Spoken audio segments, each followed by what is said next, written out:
Hello, everyone. This is Adam Ross with Florida Tennis on the Bleacher Brothers Sports Network. We are absolutely privileged to have with us Steve Flink, tennis journalist, historian, Hall of Famer. Steve, thank you so very much for taking your time tonight to join us. And how are you doing? I'm doing fine, Adam. It's a pleasure to be with you. Obviously, I've seen you at a lot of different places in the U.S. Open, and we've spoken on the phone a lot through the years. So it's a pleasure to be with you tonight. Well, it is an absolute honor to have you here. And I know you're a humble man, but I have to do an intro, so just bear with me, okay? Sure. You are obviously a renowned tennis journalist. You a history with World Tennis Magazine with Gladys Heldman, another Hall of Famer, Tennis Week, broadcaster including Tennis Channel, tennis historian, tennis statistician, author of books including what I consider to be the definitive tome on Pete Sampras, Greatness Revisited, incredible, the greatest tennis matches of the 20th century, the greatest tennis matches of all time. I want to show. I love this book, and thank you for doing this, Steve. I really don't know how you do these books. It's to encapsulate all this information, but we'll get to that. It's a great book. Um, you're inducted into the International Tennis Hall of Fame in 2017 as a contributor. You're a consultant for the International Tennis Hall of Fame and a member of the nominating committee. I could go on all night, Steve, but in terms of doing an introduction, but I thought who better to do an introduction than for me to take the words of Hall of Famer Chris Evert. Okay. So for all our viewers, listeners out there, this is what Chris Evert had to say about Steve Flink in the forward to she did the forward to this book. She did the forward to the greatest tennis matches of all time and the Pete Sampras book. But this is what Chris Evert had to say about Steve Flink. Steve Flink is the right person to take on the task of selecting the best matches of all time. He knows the game of tennis as well as anybody. He is a good journalist, but he also has a tennis player's mind. Steve knew my results and matches better than I did. All through my career in the 1970s and 1980s, it has caused much laughter between us when I would be asked a question about my record at a press conference. I would always look over to Steve and he would have the answers. In many cases, I would inaccurately recall an important detail about a match, and Steve would interrupt me to set the record straight. I've always admired Steve's style of writing for its fairness and accuracy. We have seen the big matches in our lives the same way. He has never written an article about the US Open or any major tournament that failed to capture the essence of a match. We have always been on the same page about tennis. His fairness is a real strength in his reporting. It seems to me that many writers do not describe what really happens on the court. Steve characteristically gets deep inside the matches and reports them as well as anyone in the field. I think the readers of the book will agree with me. Chris Evert, Boca Raton, Florida, February 2012. Well, Steve, let's start there. What are your thoughts on those accolades from the incredible, incomparable, amazing Chris Evert? Obviously, very flattering to have her put me in that context and that kind of perspective. And I can assure you that my respect for her is measures right up to what she said about me. I mean, it's mutual. And it's one of those things. It's fascinating looking back because the game was so different when she broke in and when I broke in, which was essentially simultaneously. And we're talking about the early 70s. And I met Chris in 1973 when I interviewed. It was the first published piece I ever had with World Tennis Magazine, and I went to work for the magazine full time starting the next year. But in 73 at the French Open, I just walked up to her. I had met her mother, but I had never met her, and I just walked up to her after the quarterfinals, and she told me to come back again after the semis, just find her coming off the court. It was that simple in those days. Wow. She was actually not playing in Chatrier. She was playing on one of the outside courts, and she beat Frankie Durr. She destroyed her in the semis, and then we went into the player lounge and spoke for about a half an hour, and I did the interview prior to her first major final against Margaret Court. So over a period, from that point, we developed a nice immediate rapport, and by 75, we'd become really quite good friends. And so that was always there. There was always this special connection we had. as player and reporter. And part of it was the times that we grew up in, the times when both of us emerged. But she knew how much respect I had for her, and I feel humbled that she had that much respect for me, and we're friends to this day. Well, that leads me into two questions. My interactions with Chris Evert are much different than yours, obviously. Um, she is, I'm just gonna say I love Chris Evert. She's one of the greatest players in Fort Lauderdale, but she's an intimidating presence. She is greatness personified. And I'm wondering when you were in her presence in 1973, if you could feel the power, or is that just was it too early on to really get the sense of greatness that was within her? No, I sensed it. I believed it. I had Hmm. seen her. I first started watching her in at the 1971 U.S. Open, which was, of course, a landmark breakthrough tournament for her in the sense of being 16 and getting to the semifinals, and three great comebacks in a row, three great matches in a row, sort of highlighted by a match against Marianne Eisel where she saved 6 match points, and that she propelled her. She went all the way to the semis and lost to Billie Jean King. So watching her in that tournament, I was absolutely convinced that she was a superstar in the making, that this was not just a startling run from a teenager who had a hot 2 weeks, but things were going to, she would come down to earth. I never believed that. I believe that that was the beginning of something substantial. So yes, I sensed that. I sensed it very much. And I also was very impressed that day when we did the interview, just with how much poise she had and professionalism for somebody who was, I mean, this is 1973. She's still 18 at this point. She turned 19 at the end of that year. And I was amazed how it wasn't that she was relatively soft spoken in those days. She became more and more confident in her ability to communicate, but she still was very precise with what she had to say, and very honest, and in the way she assessed other players and herself. And it was nice that it would happen there, which of course turned out to be her best of all majors. You look at the 18 majors, and she won 6 US, but she won 7 French.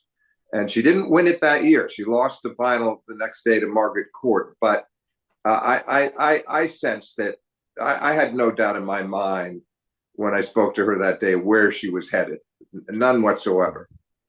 So my second question about that is, as a Hall of Fame journalist, and this is a tricky question, I guess, when you cross the line and become friends with an athlete, um, how does that impact your ability to report on an athlete? How did you walk that fine tightrope with, let's say, Chris Everett? Yeah, that's a great question. Mhm. It really only it was sort of a singular case for me. I mean, I got to know other players quite well in the years to come. I got to know Pete Sampras quite well, but the relationship with her was, as I say, singular, isolated, special.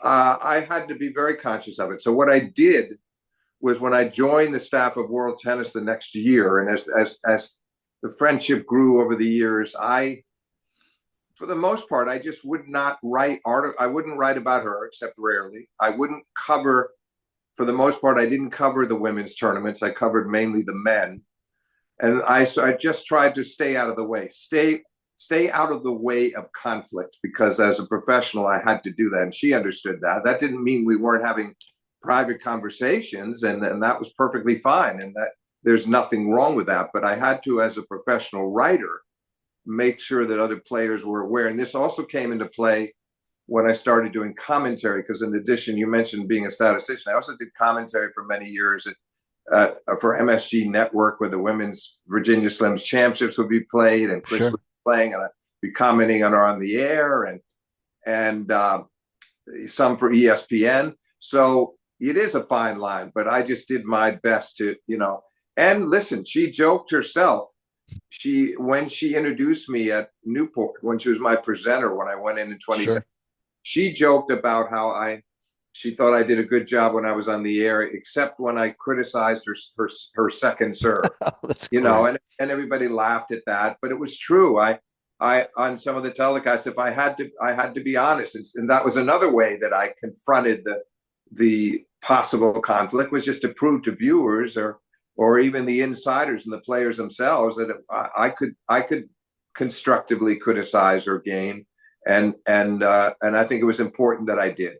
So it's a Sure. great question, and I hope I navigated it well. I believe I did, uh, because it was a unique set of circumstances. You know, the fact that we were coming along at the same time, and I mean, listen, as you know, it would be inconceivable in this era that somebody, let's say even the Serena Williams era, that somebody would have just, young reporter, Serena, let me introduce myself. It's not how it works. Their agents, Sure. their barriers. It was a different world back then. And I'm very grateful, by the way, that I came along when I did. Beyond the relationship with Chris that you're asking me about, I just mean emerging as a reporter when I did, coming along, growing up with the game in the 60s, starting to go to Wimbledon in 65 when I was still 12, and then breaking in full time as a tennis reporter in 74. That was a golden age for the sport in terms of popularity and the tennis boom. And the tennis world itself was a bit more intimate. And I knew just about everybody in the press rooms when I'd go to the Wimbledon and the US Open in the 70s into the 80s. That you knew everybody very, very well, and from all the countries, and the players, it was just easier to get to know the players or to walk up to the players. I did that with Borg as well, by the way, uh, at Hilton Head. When I interviewed him for the first time in 76, I just walked up to him and set up the interview. And by the way, I set up the interview with Borg. It's the first year he's won Wimbledon, Adam. Okay.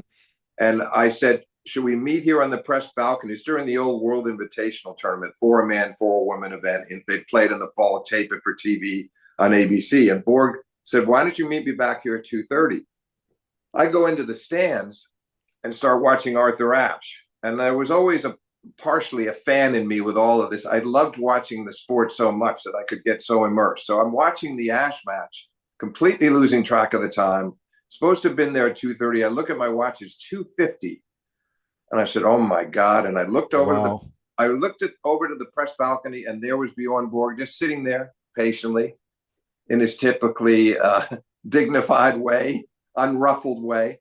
And I raced out of the stands and went up to got over to the balcony as quickly as I could, wasn't far away from that center court. And I said, Bjorn, I'm really sorry. And he said, oh, no, no problem.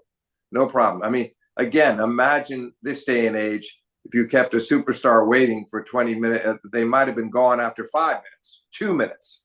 So I'm just saying it was a different world, and timing is everything in life, Adam. And I look back on my career and being fortunate enough to go in the Hall of Fame and all the other joy that I've had from the sport. And I say to myself, could I possibly have come along at a better time? And I don't think I could have. Wow. It's fascinating. You know, as much as I want to get into your background, Steve, and we will, I have to kind of pick up on a few things. So, um, my mentor is someone that I lost, Jim Martz, who Yeah. put his heart and soul into Florida tennis for over 30 years and helped me understand how to navigate. He was very, very close with Chris Everett as well. Your thoughts on Jim and his contribution to the game we love? Yeah, Jim, I got to know Jim well in the 70s, when he was at the Miami Herald. And I also was friendly, quite friendly in those days with one of his colleagues, Jim Sarney, who worked for the Fort Sure. Lauderdale. And Jim, what I liked about him was he had that even disposition, which I'm sure you observed and felt all the years you knew him. And I'm sure whatever advice he gave you, if he was critical, it was done in a very kind of compassionate, decent way, because that was him. I thought he was sort of the quintessential reporter. Jim was very measured and low key and easygoing. And sure, he knew Chris well, as I did, and other players, but he reported with great professionalism and insight. But above all else, I think what people felt about Jim was that he was just a fundamentally decent human being. I can't recall him having a bad day. We had many conversations, and I can recall days when maybe his spirits were not up to the level they had been the day before. But he wasn't one of those people who took it out on you or drowned you in his problems. He was not caught up in himself. So if anything, my only criticism of him was sometimes not realizing just how good he was. I mean, that was a nice quality to have. I don't think it held him back, but I think Jim was highly respected throughout the industry. And I was flattered also in 1979. He for his column in the Miami Herald, it must have been about a 400-word column. He didn't have a lot of space, but they'd let him do the column. And he asked if he could write one on me, and I was pleased that he did, and I have it to this day. So I share your Wow. appreciation of Jim Martz, and I thought his passing was a sad, very sad event. And in fact, you, of course, were the one that I had heard about it, but you and I spoke around that time. I Yeah. know how much it hurt you personally because of how well you knew him.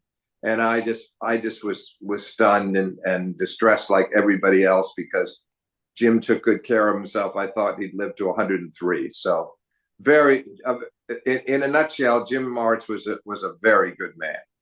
Yeah, I've gotten to know his sister, um, a wonderful woman, and nephews, nieces, and suffice to say that yeah, I just miss him, and I think the tennis world misses him as well. And I don't want this to become a downer of a show, but I have to mention, I'm so sorry, the loss of Fred Stolle. You know, fiery Fred Of course. Stolle, someone that I got to spend time with later in his life. You know, not just a great tennis player, but just a wonderful human being. And I'll just give you one quick Fred Stolle story. And this is the last dinner, not the last time we spoke, but the last dinner we had together, which was in Aventura, Florida, before he moved to Palm Springs. And they say that people remember their losses, great ones, more than their wins, and they hate losing, you know, more than they love winning.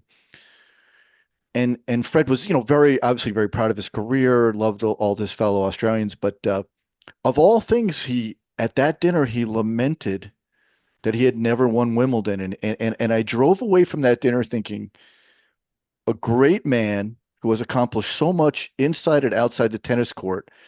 But what a you know, again, what a fiery thing to say at that age with all of the mileage behind you, to just look up at one point, just kind of out of nowhere and say, you know, I just regret not winning Wimbledon.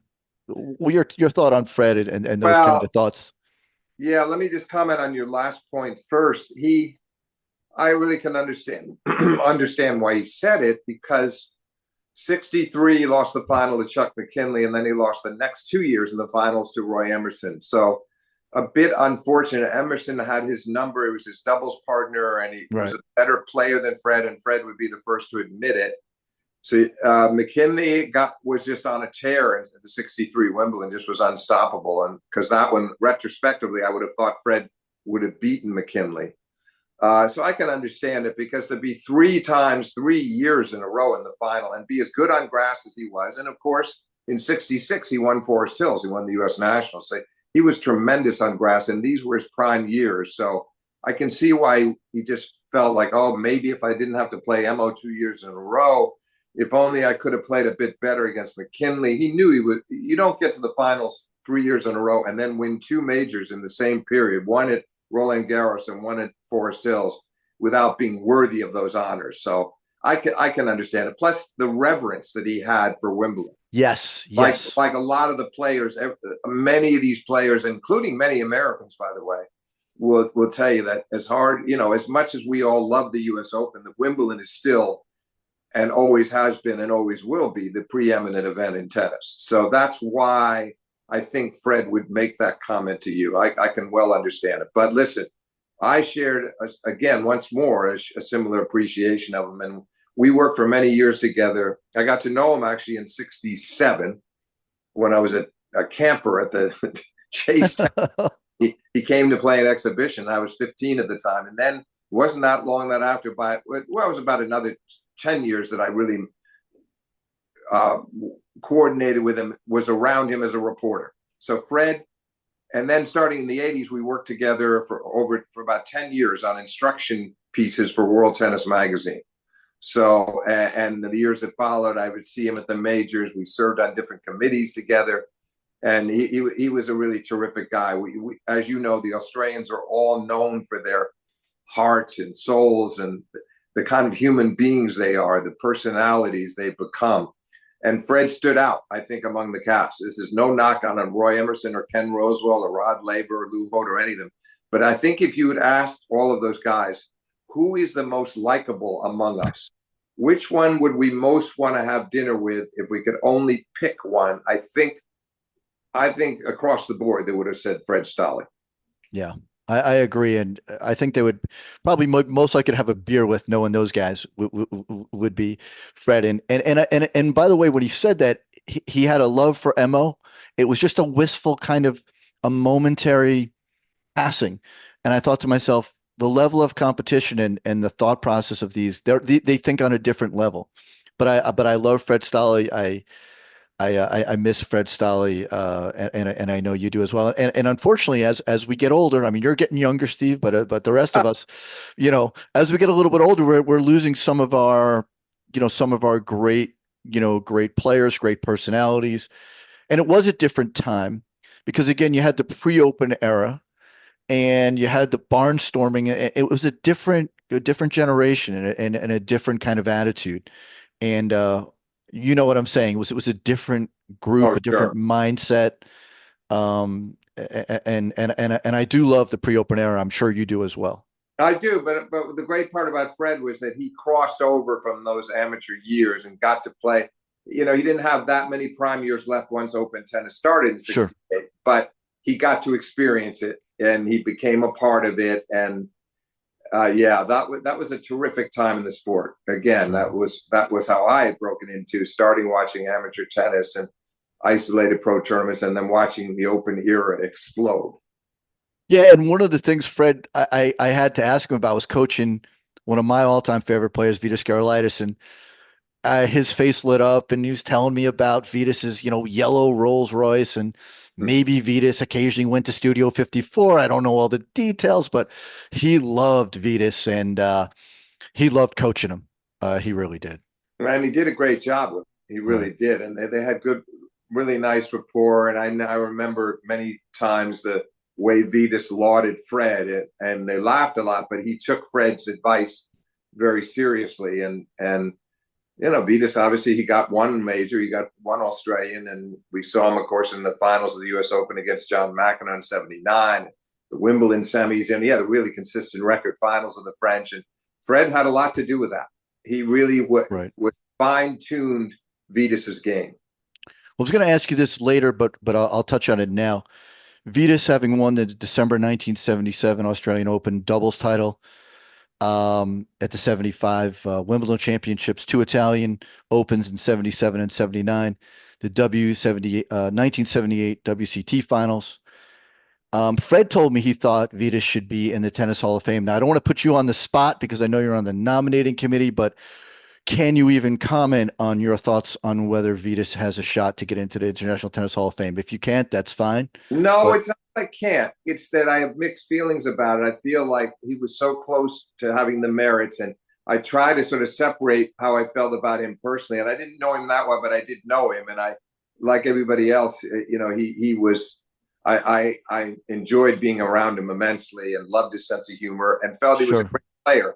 Whether was he great enough, I think had Vitas lived and gone on to do some things off the court and continue to run these clinics and taken on some other dimensions, other positions post playing, that he would have been a prime candidate because you would have taken his career achievements as a player and added on whatever else he did post career. And sadly, he never had that opportunity. So I'm very conflicted about whether right, he belongs in there or not based on his record. The record is borderline.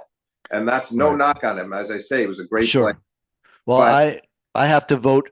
I don't get a vote, Steve, but I would vote for him. I attended one of his clinics in Central Park. It was him with Johnny Mack and Bjorn Borg, and um, I just have such huge respect. He had a heart of gold. Love the kids. I'll never forget that day. So if I ever get a vote, I'm voting him in. All right. oh, I understand. And look, it's very, there are a lot of people in the game who would share Hmm. that view. I'm just giving you my honest view. Sure.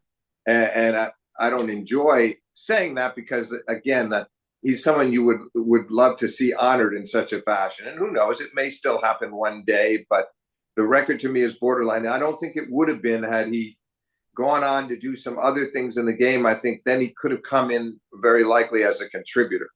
Sure. It would have been a situation kind of like a Cliff Drysdale or many of the other great contributors who've gone in, who had distinguished playing careers, but then did many things. In Cliff's case, of course, it was his broadcasting. So, and Sure. Sure. that's what I mean. That's another avenue.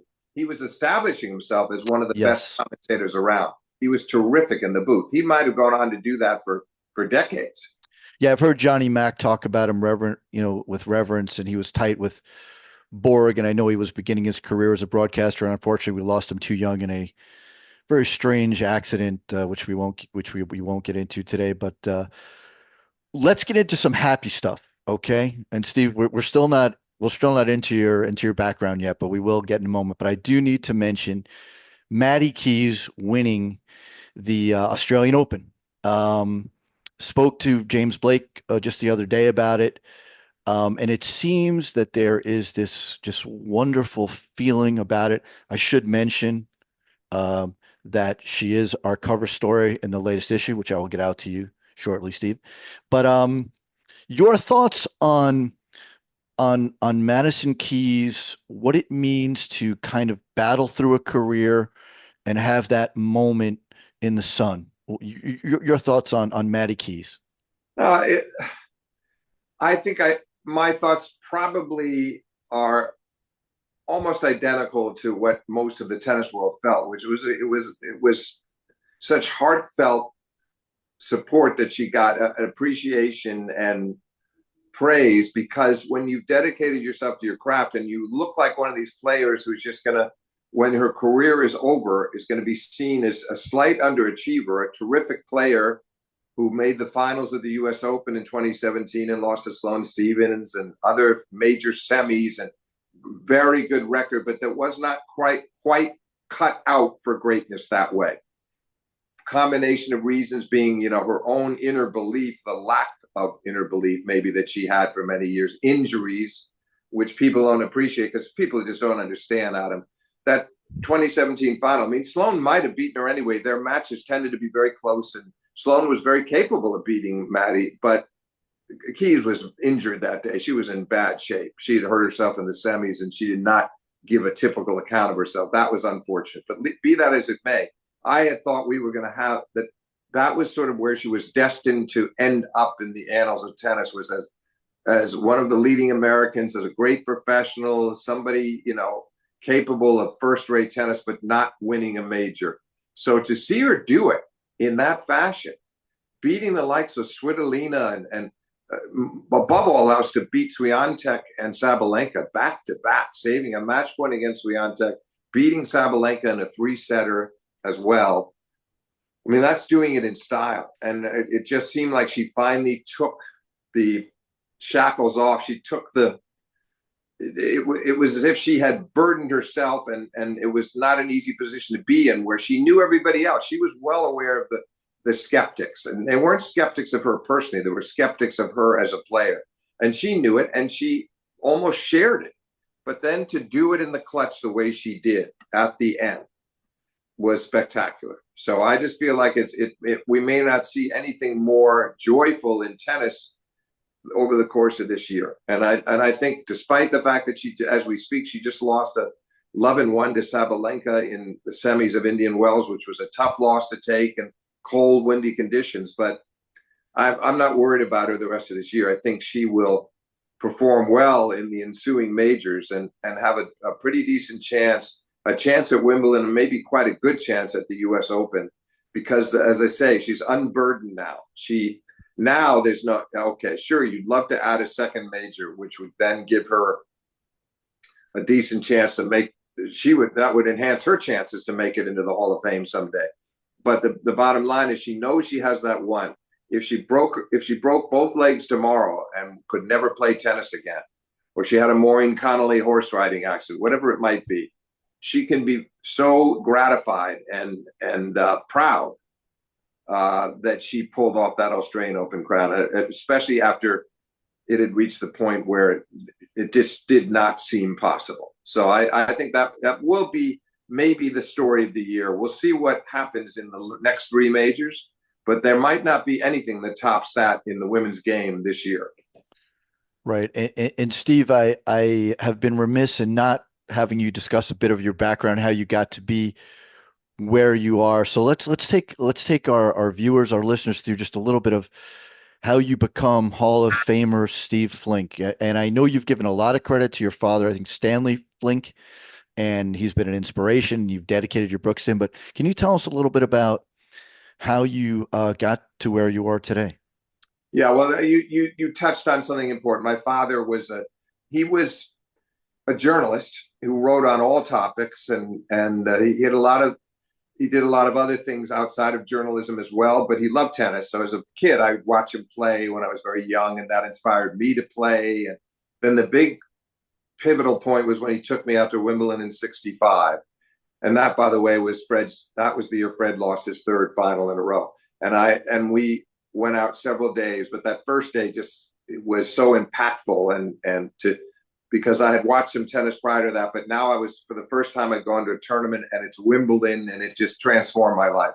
Because from that day forward, I followed it in the newspapers fervently every day. With the first thing I'd do is go to the agate type and look to see the results of the previous day's tournaments wherever the players were. And I got to Forest Hills later in the year because I had one parent living, my father was living in London at that time, my mother back in New York. So it just completely irrevocably changed my life.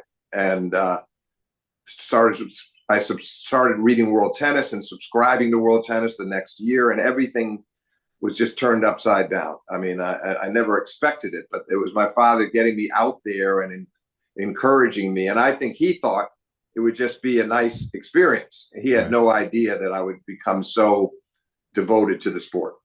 Well, I remember you discussing, you wrote a very important letter in your formative years. Um, and can you talk just a little bit about that? I thought it was a very interesting story. Yeah, well, Lance Tingay at the time, Adam, was that there were a lot of World Tennis would do world rankings, top 10 men and women at the end of the year. A few other outlets would do it, but Lance Tingay's rankings in the London Daily Telegraph were sort of regarded as the gold standard. So I was aware of those, and I remember listening to WINS radio, and they announced his rankings in '66, and I wrote them down, and then I found a newspaper where they were printed as well, and I took it upon myself with a friend of mine that I went to school with, a fellow named Jimmy Green. We wrote a joint letter together, and the next couple of years I wrote the letters on my own, but basically saying, questioning some of his choices. Why did you have Billie Jean above Maria Bueno? Why wasn't Nancy Ritchie ahead of Billie? It was very passionate, and he was very kind to answer. And he came back at me and said something along the lines of, "Now that you've taken my list apart, I will do the same for you." And it was that typically British understated way. And fortunately, Adam, so fortunately, you know how it is. You've done it yourself. You're quite a collector. So I know that you're very good at holding on to things. But as kids, we weren't necessarily, any of us were not necessarily that good. I regret many things that I didn't hold on to from my days growing up. Been pretty good about it since my 20s. But fortunately, the letter to Lance, I had it. And when I was trying to get together items for the Hall of Fame, when I was going in, my wife said to me, "You've got to send them that. You've got to give them that Lance Tingay letter." And I did, and they used it in the exhibit, and then they asked to keep it permanently. And I was very pleased that they did. They have it in a media cabinet that toward the back, and so it will always be there. And they explain the context. But that was, and the amazing thing is, this is '66. By '70, I knew him. I was still only 18 then, but I Wow. met. And then by '74, when I was full time working for World Tennis, we were colleagues, and I would join him in the press rooms. And so that was quite an evolution for me, but it was very inspiring to get the letter back from Lance, you know. And I remember then the years that followed, the next couple of years, when I would do the same thing and go back and forth and question some of his choices, knowing that he'd come back at me. I would go to, I'd be checking my mail. I couldn't wait to get home to see if the mail had come and see if he'd written me again. So that was a Sure. nice chapter in my life. There's another story you've told me that stuck with me involving you, one of your mentors, Bud Collins, West Side Tennis Club, Arthur Ashe. I think you know where I'm going with this. Do you remember the story I'm talking about? It involved you not getting to Bud Collins in a timely Oh yes, fashion. yes, yes. Yes. Okay. Of course. Okay. What you're talking about, Bud was also instrumental when you talk about my career in the early stages, and I mentioned my father, how important he was, the inspiration of Lance. Bud was probably the most critical because I met him in '69 when I was 17. Again, my father had met him a few years earlier, and he took me to the press room. We walked across the grounds and tracked Bud down in the press room. The guard came, went in and got Bud, and Bud came out, and that was how we met. And he was very congenial, very nice, and he knew I wanted to become a tennis reporter, and my father was explaining that. So in any case, 3 years later, I started to work with Bud behind the scenes when he would do his telecast for at the U.S. Open for CBS and also Boston Globe columns. So Arthur Ashe is playing Ilie Nastase in the '72 U.S. Open final, and the match ended. And I was, again, I'm still only 20, and I was an ardent admirer of Arthur's, and I felt distraught because he had Nastase beat. It looked like he had the match won, 2-1, 4-2 in the fourth set, and he lost it in five. And I watched Arthur, and Arthur was fighting back the tears himself. It was unusual for him, but he was sitting by it in his courtside bench and hands over his eyes, and you could see that he was fighting the tears. And then I watched him take this walk back to the clubhouse, the long walk, and avoid the crowds along the railing and walk through the field courts and go back. So I walked back there myself, and I kind of lost track of the fact that I needed to be helping Bud, that he was expecting me to come into the press room right down beneath where the booth was and start helping him as he put his column together. So I disappeared for a while, and I got back to the clubhouse and started bawling my eyes out. And I was really, that was another reason I wasn't in condition to go back there for about another 20 minutes after crying. So I come back, and Bud says, "Well, where were you?" And I was very honest with him. I told him exactly what happened, and he said, I'm not going to say a word. I completely understand, And then we just moved on from there, and I helped him, and that was that. But that was one of the more poignant moments. I later wrote about that for World Tennis in '84 when I thought back on my U.S. Open experiences, because as a kid, I had idolized Arthur, and now I was still only 20 and sort of in that transition phase between fan and reporter, getting on my way to being a reporter and grooming myself, but the fan was still in me.